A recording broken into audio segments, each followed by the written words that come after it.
We're live in downtown Fargo. We're at the job site office for the Block 9 project. The McGough construction guys, they pretty much run the show around here, and we're pleased to be visiting right now on the program with the boss man himself, Mike Bratton. He's the superintendent of the project here this morning. And by the way, before we visit with Mike, if you want to see that video of them topping off the building and getting the final piece of the shell of the building, I guess you could say, done, if you go to block9fargo.com, that is the website that kind of chronicles everything that's going on with this project. You'll be able to see a little video on that. Pretty neat video. Check that one out, block9fargo.com. Mike, thanks for coming in this morning. Thanks for giving us a few minutes here today. Yeah, thanks for having me. So I'll ask you a little bit about how you came to be in this line of work. I'm always fascinated with people, how they get into their jobs. Tell me a little bit about construction and contracting. Is it something you always wanted to do? Well, I started out going into communication. So I spent a year at University of Mary in Bismarck. Oh, okay. And then played football. You look like a football player. Yeah, it didn't work out so well. So I decided I needed a career. So I came to NDSU and got a construction management degree. So, yeah, it's kind of something I've always done. So good. It kind of seems normal. How'd you get connected with the McGough folks?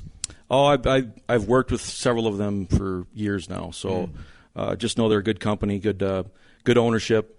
So just be happy to be here. Yeah. What do you like most about what you do as the person who's kind of as superintendent, right? I mean, you kind of oversee everything here. Is that fair to say? Yeah, we oversee the field part, so the actual building part of the project. So, the thing I like the best is just the people. I mean, it's always, you got a new project, you got a new owner, you got a new architect, you got new subcontractors. So nothing ever stays the same. It's always changing, and so it keeps it fun and fresh. Now, go ahead, yeah, Alex. I have a question. What about safety concerns with your men and building a building this high? It's got to be a lot more complicated than a little 2-3-story building. Oh, absolutely. Yeah, it's my number one job, making sure that the crews out there are doing things safely. So we talk about it every day. I mean, it's what we begin our meetings with. It's what we end them with.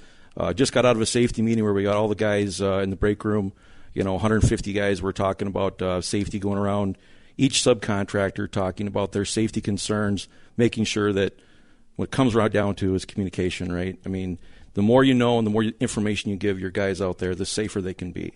You can't keep them in the dark about anything. You got to share all that information. So that's what we really, really focus on.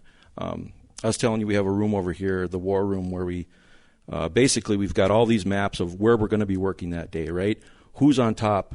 Who can't work below? What should be red taped, cautioned off? So really focus a lot of time on not working over top of anybody. That's the real focus on a high-rise like this. Yeah, I would think that would be the biggest concern with a building that size. Yep. When you say working on over top, what do you mean specifically on that? Just not having somebody up on scaffolding and somebody underneath them on that same floor? Well, so we're pouring our decks, right? We're pouring our concrete decks. To do that, you have to put your forms underneath them, right? So, and those forms eventually have to come back out. Yeah. So once those forms come back out of the edges of the building, now you've got these people trying to work underneath them, right? Yeah. So you're still doing precast on every side of the building. You're still putting the windows and window frames in on every side of the building. So that's the challenge logistically, is who's where, who can work on what side at what time. So really, again, just focus a tremendous amount of energy and time into making sure that our plan works safely. Well, it must have worked, because I haven't heard anything about any major accidents with this site. So good awesome. on you. How has that gone on the safety record? Have you had any major injuries or anything like that at all? No, it's been really well, and again, it's all attributed to the people on the job site. It has nothing to do with me. It's the quality of the subcontractors, the quality of my foreman. That's who makes everything work. And they've done really well. If there is, like, maybe I don't know what even the right word is, but the hot spot or the most likely chance for injury, where does it come? Is it from what you talked about before, where you could have people working kind of in close proximity, or could it often happen with a crane backs over somebody? Or what is the most typical source for injuries on a job like this? Well, you hope it isn't those two. Yeah, sure. You've got major problems if it's those two. So.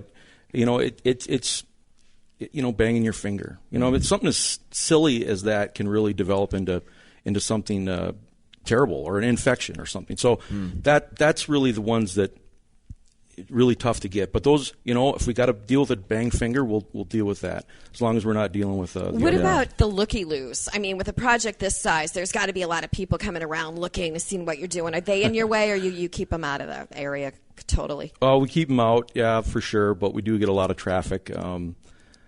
It's fun though. I've been here for about 12 years in Fargo, and it's just great to be on. Kilbourne and RDO are just doing a great job with this building, right? I mean, it's just such a landmark. Mm-hmm. It's an exciting project to be on, and the public's curious, and that's expected. So we want to inform everybody, keep them aware of what's happening, so maybe they don't try to get into the job site, right? Right. Are you on schedule so far? Yeah, we're doing okay. Every job has its challenges. It's how you deal with the challenges that really define whether you're successful or not. So we're doing good. Schedule-wise, of course, the reason we're talking today is the topping off. Yeah. McGough, congratulations. Yes, thank you. It's a tremendous attaboy for again the foreman and the guys out there. Our concrete group was doing the concrete. Seco doing the formwork. Souls is doing the rebar, and they've just done a tremendous job. You can kind of see how it just started to speed up, and then finally capped it off. So it's a huge landmark, and I'm just proud of all the guys. The best part of this project has to be at the end of the day when it's all over with, and you go say, "I built that. Look at what we did. I did this." Yeah. There's not a lot of but takes a big a big family to build this building. But you're right. It is very gratifying. I do appreciate looking at. Coming downtown and going out to eat and taking a look at the buildings. Really, it's got to be really pride. Cool. Yeah, for someone who grew up in this area, there's never been anything like this in downtown Fargo. It has to give you some pride to be part of it. Oh, absolutely. Yeah, without a doubt. It's I've been on one building higher, but again, not in my hometown. So it's really incredible. And again, it just takes a tremendous amount of people, great ownership, great subs. Yeah. That's what it takes to do it. Well, congrats on what's happened so far. All the best, and we hope only maybe a bang finger here and there at worst on the rest of the job, as you got about a year left to go. Mike, thanks for coming by. Appreciate the visit. And thanks for being so good to take care of us here today this morning. No problem. As well. Appreciate it. Thank Mike you. Bratton, he's a superintendent of the project here at Block 9. Again, block9fargo.com. Check that out for all kinds of good updates there. 7:29.